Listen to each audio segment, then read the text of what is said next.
हर हर महादेव। खादं न गच्छामि हसन्न जल्पे, गतं न शोचामि कृतं न मन्ये, द्वाभ्याम तृतीयो न भवाम राजः, किं कारणेन भोज भवाम मूर्खः। ये संदर्भ राजा भोज से संबंधित है। एक बार राजा भोज उद्यान में टहलते हुए जा रहे थे तो वो देखे कि कुछ दूरी पे उनकी रानी अपने दासी के साथ वार्तालाप कर रही हैं। तो जैसे ही वो दासी और रानी के पास पहुंचने ही वाले थे तो जो रानी थी राजा भोज की, कहती है कि आइए मूर्ख विराजिए, और मुस्कुराते हुए वो ये वाक्य बोली।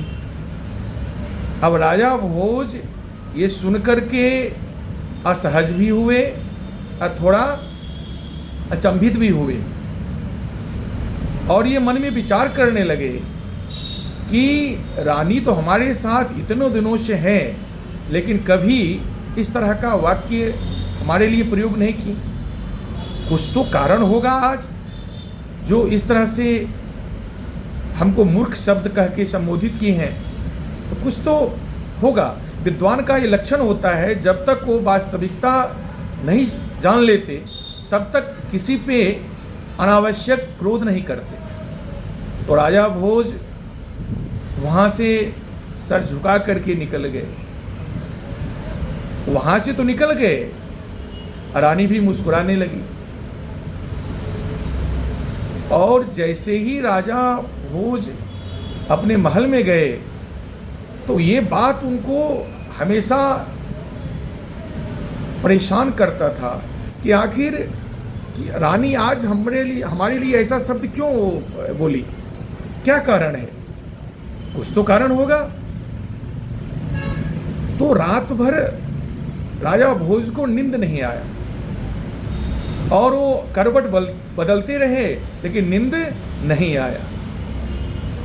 जैसे ही सुबह हुआ, सूर्योदय हुआ, तो वो तैयार होकर और अपने राज दरबार में चले गए और वहाँ अपने सेवक से बोले कि आज सभी को सूचना दे दो कि आज राज दरबार जो 10 बजे से लगती थी आज वो 8 बजे से ही लगेगा। तो पूरे राज्य में ये सूचना दे दिया गया। उनके नवरत्नों को भी ये सूचना दे दिया गया कि महाराज का आदेश है कि आज दरबार 8 बजे सुबह से ही लगेगा, 10 बजे से नहीं। तो एक एक करके सब आते गए। जब नवरत्न की बारी आई, राजा दरबार में 9 रत्न थे, सभी अद्भुत विद्वान थे अपने अपने क्षेत्र में।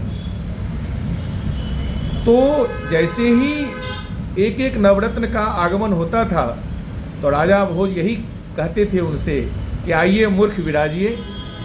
वो एक सोचते थे कि आज क्या हो गया, राजा का पता नहीं किस लिए इस तरह का वाक्य का संबोधन कर रहे हैं मेरे लिए।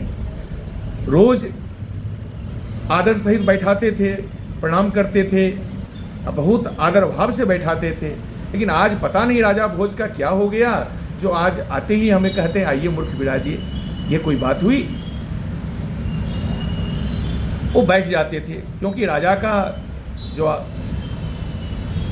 आदेश होता है वो सर्वोपरि होता है, तो राजा के आगे तो विरोध तो क्या नहीं जा सकता है। तो वो बैठ गए। ऐसे कर करके एक, फिर दूसरा, फिर तीसरा, फिर चौथा, फिर पांचवा, सभी आते गए। सभी को राजा भोज ने एक ही वाक्य का सभी के लिए संबोधन किया कि आइए मूर्ख विराजिए। तो सबसे बाद में कालिदास आए। और कालिदास को भी उन्होंने यही शब्द से संबोधित किया कि आइए मूर्ख विराजिए। तो जो कालिदास बैठे नहीं और खड़े हो गए, खड़े होकर करके राजा भोज से ये प्रश्न किए कि हे राजन, खादम न गच्छामि हसन्न जल्पे, गतम न शोचाम कृतम न मन्ये, द्वाभ्याम तृतीयो न भवाम राज, किम कारणेन भोज भवाम मूर्खा। हे राजन, आप जो मुझे ये शब्द बोले हैं कि आइए मूर्ख विराजिए, तो आप कैसे हमें आप मूर्ख बोल दिए? मूर्ख का भी लक्षण होता है, 4 लक्षण है मूर्खों का, उसमें से तो मैं एक भी लक्षण मुझ में नहीं है। सबसे पहला लक्षण है कि खादम न गच्छामि। एक लक्षण मूर्ख का है जो चलते हुए खाते हैं।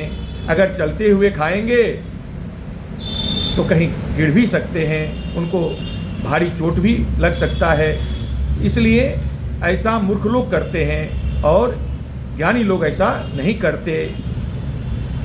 तो खादम न गच्छामि, खाते हुए नहीं चलना चाहिए। और हसन न जल पे, न कभी हंसते हुए जल का पान करना चाहिए, जल पीना चाहिए, क्योंकि अगर हम हंसते हुए जल पिएंगे हो सकता है प्राणवायु ही अटक जाए, रुक जाए, इससे प्राणांत भी हो सकता है। अतः ये भी एक मूर्ख का लक्षण है। दूसरा मूर्ख का लक्षण है ये कि कभी हंसते हुए जल को नहीं पीना चाहिए। और तीसरा लक्षण है कि गतम न सोचाम कृतम न मन्ये, अर्थात जो बात बीत गई उसको कभी ज्ञानी लोग नहीं सोचते। बीते हुए बात को बार बार जो अज्ञानी होते हैं, जो मूर्ख होते हैं, वही सोचते हैं। अतः मैं कभी बीते हुए बात को भी नहीं सोचता हूँ। तो ये तीसरा लक्षण भी मुझ में नहीं है। और चौथा लक्षण है कि द्वाभ्याम तृतीयो न भवाम राजः, जहाँ 2 लोग आपस में वार्तालाप करते हो वहाँ कभी मैं नहीं जाता उसके बीच में। ये चौथा लक्षण है, क्योंकि जो आपस में 2 लोग जब बात करते हो, जब वार्तालाप चलता हो, उस बीच में नहीं जाना चाहिए।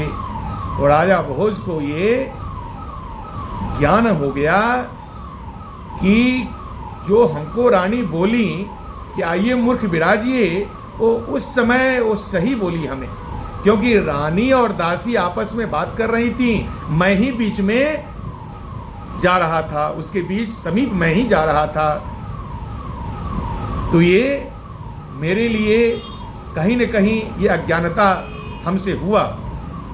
अतः रानी जी अपने जगह सही थी और सभी को उन्होंने प्रणाम किया, क्षमा कहा, मैं सभी से मैं क्षमा प्रार्थी हूँ, आप सभी से, आप विद्वज्जनों से, कि मैं इस सारे वृत्तांत को सुनाए कि ऐसा ऐसा कल मेरे साथ ये घटना हुआ। तो मैं इसी विचार में था कि आखिर रानी हमें जो मूर्ख बोली वो क्यों बोली, तो आप लोगों से मुझे इसका उत्तर चाहिए था। तो मैं वही शब्द आप लोगों को संबोधन किया आप लोगों से।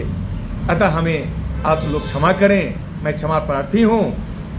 और इस तरह से राजा भोज सभी को क्षमा याचना कर करके सभी को स्वागत किए, सभी का अभिनंदन किए।